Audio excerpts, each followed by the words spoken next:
Hello everybody, class 12 economics के अंदर आपका एक बार फिर से स्वागत है।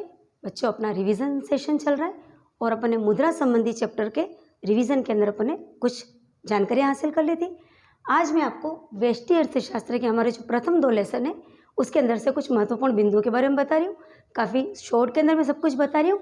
हर एक चीज़ को ध्यान से सुनना और लिखना है और इसको याद करना है, और परीक्षा संबंधी जो इम्पोर्टेंट चीज़ें उसी के बारे में आपको बता रही हूँ। तो डायरेक्ट मैंने इसके अंदर पॉइंट लिख दिए। सबसे पहले एक क्वेश्चन आता है, अर्थव्यवस्था की प्रमुख समस्याएं।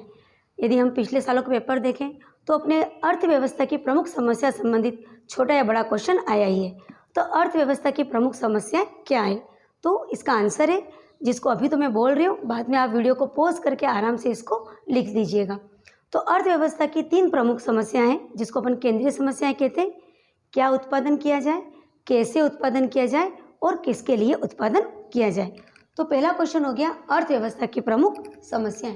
दूसरा है उत्पादन संभावना सेट। उत्पादन संभावना सेट के लिए हमें न्यूनतम 2 वस्तु की बात करते हैं। यदि परीक्षा में प्रश्न आता है उत्पादन संभावना सेट से आप क्या समझते हैं, तो इसका सिंपल सा आंसर है कि ऐसा सेट या ऐसा 2 वस्तुओं का ऐसा समूह हो जो हमें उपलब्ध तकनीक और हमारे पास जो पैसा है, जो हमारी आय है, उसके अंदर हम उसका उत्पादन कर सकें। तो 2 वस्तुओं का संयोग, जो उपलब्ध तकनीक और जो संसाधन हमारे पास है, उसके द्वारा उसका अधिकतम उत्पादन किया जा सके, ऐसे सेट को अपन क्या कहते हैं, उत्पादन संभावना सेट। ठीक है, तो उत्पादन संभावना सेट की यदि परिभाषा आती है तो आपको लिखना होगा कि न्यूनतम 2 वस्तुओं का समूह या 2 वस्तुओं का संयोग, जिसको उपलब्ध तकनीक और उपलब्ध संसाधन के द्वारा उत्पादित किया जा सकता है। उत्पादन संभावना वक्र के ऊपर क्वेश्चन आता है, तो उत्पादन संभावना वक्र का मतलब है, उत्पादन संभावना वक्र मतलब ग्राफ, तो वह वक्र जो 2 वस्तुओं के विभिन्न संयोगों को दर्शाता है, जो उपलब्ध तकनीक और उपलब्ध संसाधन के द्वारा उत्पादित किए जा सकते हैं। तो उत्पादन संभावना सेट तो 2 वस्तुओं का संयोग है, और उस संयोग को जो वक्र दर्शाता है उसे उत्पादन संभावना वक्र कहते हैं। चौथा है अवसर लागत। अवसर लागत के ऊपर अक्सर क्वेश्चन आता है। अवसर लागत क्या है, जैसे हम बात करते हैं 2 वस्तुओं का संयोग। अब जब अपन 2 वस्तुओं के संयोग की बात करते हैं, तो क्योंकि हमारे पास तकनीक सीमित है, संसाधन सीमित है, यदि हम एक वस्तु का उत्पादन को बढ़ाना चाहेंगे तो उसी आमदनी में, उसी बजट में, उसी संसाधन में, उसी तकनीक में हमें एक वस्तु के उत्पादन को बढ़ाने के लिए अन्य वस्तु के उत्पादन को कुछ कम करना होगा। तो जब हम एक वस्तु का उत्पादन बढ़ाते हैं तो दूसरे वस्तु के उत्पादन में जो कमी करते हैं, वो जो कमी करते हैं उसे ही अवसर लागत कहते हैं। केंद्रीकृत योजनाबद्ध अर्थव्यवस्था और बाजार अर्थव्यवस्था। एक प्रश्न आता है, केंद्रीकृत योजनाबद्ध अर्थव्यवस्था अर्थात ऐसी अर्थव्यवस्था जिसमें जो कीमतों का निर्धारण है या जो पूरा किस तरह का अर्थव्यवस्था चलेगी, वो सब कुछ हमारा केंद्र सरकार यानी सरकार तय करती है। तो ऐसी अर्थव्यवस्था जिसमें कितना उत्पादन होगा, उत्पादन की सभी बातें हैं, वस्तुओं की क्या कीमत रहेगी, यानी सभी चीज़ों के ऊपर जब नियंत्रण केंद्र या केंद्रीय सरकार के द्वारा होता है, तो इसे अपन केंद्रीकृत योजनाबद्ध अर्थव्यवस्था कहते हैं। लेकिन यदि हमारी पूरी अर्थव्यवस्था के ऊपर जब कंट्रोल हमारा बाजार करता है, कीमतों का निर्धारण जब बाजार के द्वारा किया जाता है, तो इसे बाजार अर्थव्यवस्था कहते हैं। तो 1 नंबर का क्वेश्चन आए या अंतर के अंदर क्वेश्चन आए, तो अपने अपन को केंद्रीयबद्ध योजनाबद्ध अर्थव्यवस्था और बाजार अर्थव्यवस्था के ऊपर क्वेश्चन अपन कर सकते हैं। व्यष्टि व समष्टि अर्थशास्त्र आता ही है क्वेश्चन। व्यष्टि अर्थशास्त्र, अर्थशास्त्र की वह इकाई जहाँ पर एक फर्म या इकाई का अध्ययन किया जाता है, उसको व्यष्टि अर्थशास्त्र कहते हैं। और यदि अपन समष्टि अर्थशास्त्र की बात करते हैं, तो अर्थशास्त्र की वह शाखा जहाँ पर समूह या समग्र का अध्ययन किया जाता है, उसे समष्टि अर्थशास्त्र कहते हैं। व्यष्टि में एक फर्म या इकाई का अध्ययन किया जाता है, जबकि संपूर्ण या समग्र का जब अध्ययन किया जाता है तो उसे समष्टि अर्थशास्त्र कहते हैं। बजट समीकरण। बजट समीकरण मल्टीपल चॉइस क्वेश्चन भी आ सकता है। 4 समीकरण लिख देंगे और पूछेंगे कि इसमें बजट समीकरण क्या है, या फिर अपन को बजट समीकरण लिखने का भी आ सकता है। तो बजट समीकरण आपको बिल्कुल अच्छे से रट लेनी है। P1x1 plus P2x2 is equal to M। यदि बजट समीकरण की बात करते हैं तो P1x1 plus P2x2 is equal to M होता है। M होता है हमारी आय, हमारी मतलब उपभोक्ता की आय। x1 मतलब कोई एक वस्तु, x2 मतलब कोई दूसरी वस्तु, P1 मतलब x1 वस्तु की कीमत और P2 मतलब x2 वस्तु की कीमत। यानी x1 वस्तु की मात्रा में उसकी कीमत का गुणा कर दो और दूसरी वस्तु x2 वस्तु की मात्रा में उसकी कीमत का गुणा कर दो, तो उसका योग हमारी आय के बराबर होता है।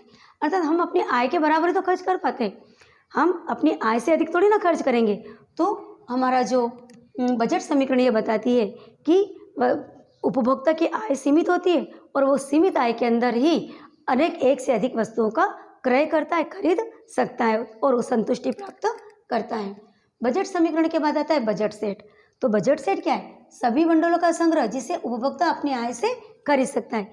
बजट समीकरण और बजट सेट जब समीकरण के रूप में लिख दिया तो बजट समीकरण, और यदि परिभाषा के रूप में लिख रहे हैं तो बजट सेट क्या कहलाता है?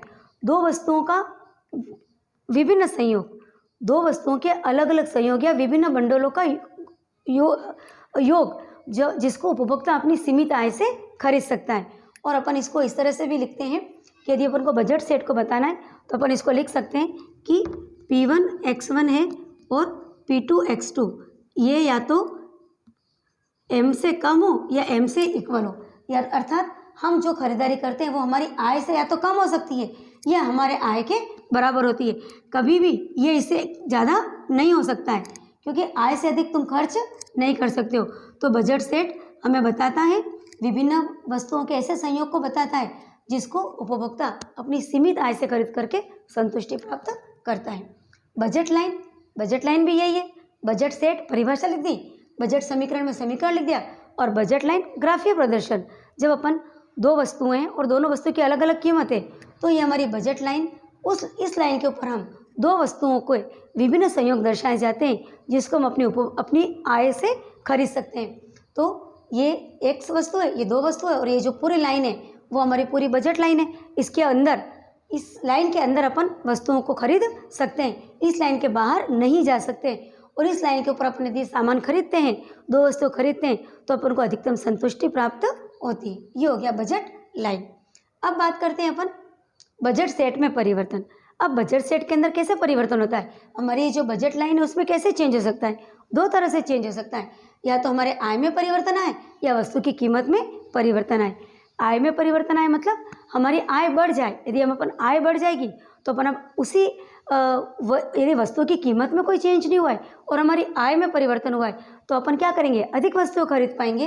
तो ये मैंने एक ग्राफ बताया है कि पहले हमारी आय M थी तो अपन ये P1 और P2 वस्तु इस बजट समीकरण के ऊपर अपन सामान खरीदे थे। अब क्योंकि आय बढ़कर के M2 हो गई है तो बजट रेखा है जो अपना बजट सेट है वो इधर शिफ्ट हो गया है। और सपोज यदि हमारी जो आय में कमी हो जाती है, और जब आय में कमी हो जाती है तो ये तो वृद्धि है लेकिन कमी हो जाएगी तो बजट से नीचे की तरफ आ जाएगा।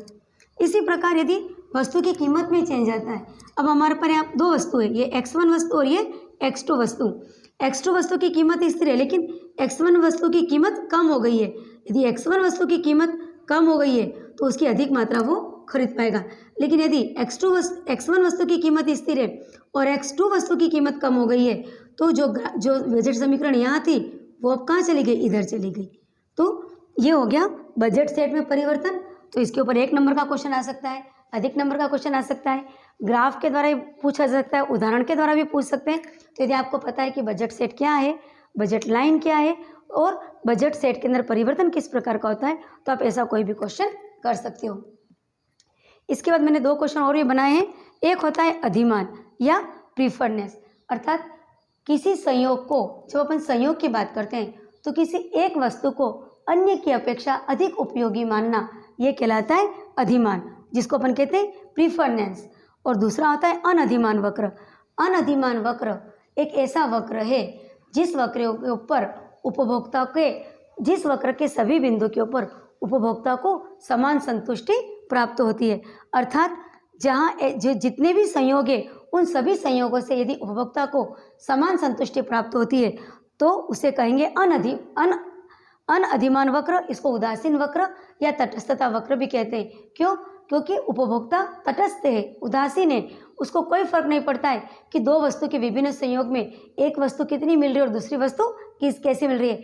वो हर संयोग में, हर परिस्थिति के अंदर वो खुश है, संतुष्ट है। तो ऐसे वक्र को अपन कहते हैं अनधिमान वक्र, उदासीन वक्र या तटस्थता वक्र। तो यदि क्वेश्चन आता है कि अनधिमान वक्र किसे कहते हैं, या तटस्थता वक्र किसे कहते हैं, या उदासीन वक्र किसे कहते हैं?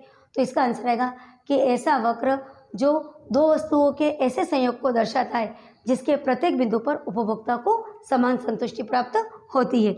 जैसे यदि आपके पास 50 रुपये हैं, अब 50 रुपये आपके पास 10-10 की 5 नोटें हैं, या 10-10 के 5 सिक्के हैं, या 5-5 के 20 सिक्के हैं, कैसे भी यदि आपके पास है, लेकिन है तो 50 रुपये और आप हर के अंदर संतुष्ट है, तो यह वक्र कहलाएगा अनधिमान या उदासीन वक्र या तटस्थता वक्र। इस प्रकार बच्चों मैंने कोशिश की है लेसन नंबर 1 और लेसन नंबर 2 को जितना भी सारांश के अंदर समझा सकूं इसके अंदर समझा है। और अभी भी मैं आज और कल के अंदर मैं और भी इसकी वीडियो अपलोड कर रही हूँ जिसके अंदर मैं परीक्षा संबंधी महत्वपूर्ण प्रश्न आपको बता रही हूँ। तो इसकी एक भी चीज़ मत छोड़िए, तो आपके जो लघुत्तरात्मक प्रश्न है वो आसानी से अच्छे हल हो जाएंगे। और यदि आपने इतना समझ के रखा है तो बड़े क्वेश्चन भी आप कर सकते हैं। तो इस वीडियो में इतना ही काफ़ी है। अगली वीडियो के अंदर मैं आपको और भी छोटे छोटे प्रश्न और भी इसकी जानकारी दूंगी, तो आप मेरे साथ बने रहिए। Thank you.